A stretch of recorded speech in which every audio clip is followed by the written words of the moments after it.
نو زه به داسې نیمګړې غونته دعا کوم او خدایه ته یې راله پوره کا د الله دا نیمګړې دعاګانې خوښي ته نیمګړې کوه او الله به یې پوره کوي ځکه یو صحابي دعا غوښتله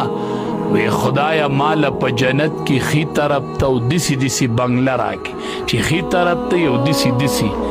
لارې منه کوي نه دسی دعا به نه غواړي ښه ما نبی علیہ السلام نه اورېدلي چې دعا کې به دومره مبالغې نه کوئ په جنت کې راکې او په دغې ځای کې راکې او دسی کور راکې او نه نه نه نه نه نه نه نه دا خو ته الله ته د دعا چل ښی نعوذ بالله دسی به نه کوې دسی به نه کوې الله ته به دسی ځان دسی الله ته دسی دا ساده غونته خوند کوي خدایه ته راله راکې خدایه ته راکې زه په ډېرو نه پوهېږم خدایه په ډېرو نه پوهېږم عمر فاروق رضی الله تعالی عنہ د شپې روانم د تهجد ټیم د ما وی ډېر قیمتي ټیم دی نو دعا نه غواړم نو داسې لنډه غونته دعا مې وغوښته چې خدایه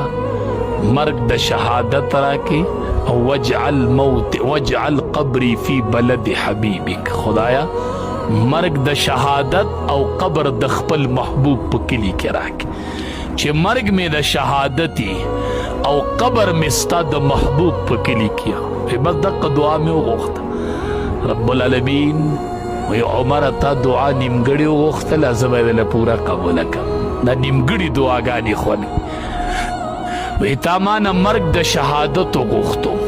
مسجد نبوي دی پکې نه وغوښتې چې مرګ د شهادت راکې او په مسجد نبوي کې راکې او دا دې نه ویلي چې په مصلی د امام الانبیاء راکې عمره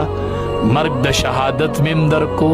په مسجد نبوي کې مم درکو د امام الانبیاء په مصلی مې درک او په حالت د مانځه کې مې دله درک ګوره هغه نیمګړې دعا غوښتې وه خو الله وله څه کړله پوره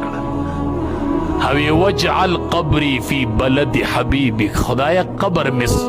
د خپل محبوب په کلی کې وګرځو نو تا خو ما نه صرف کلی غوښتې و مدینه منوره دې غوښتې وه نو دا جنت البقیع خو مدینه منوره نه ده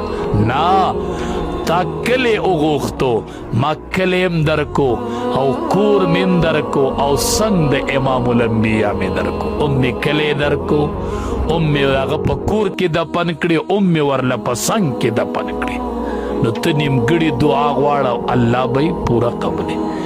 بیبي اسی نیمګړې دعا غوښتې وه ښه وی خدایه په جنت کې د ځان خواته یو کور راکړي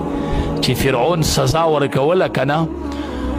او فرعون یې بېعزتي کوله د بیبي اسی ځکه هغې ورته وی تا ته رب وامننه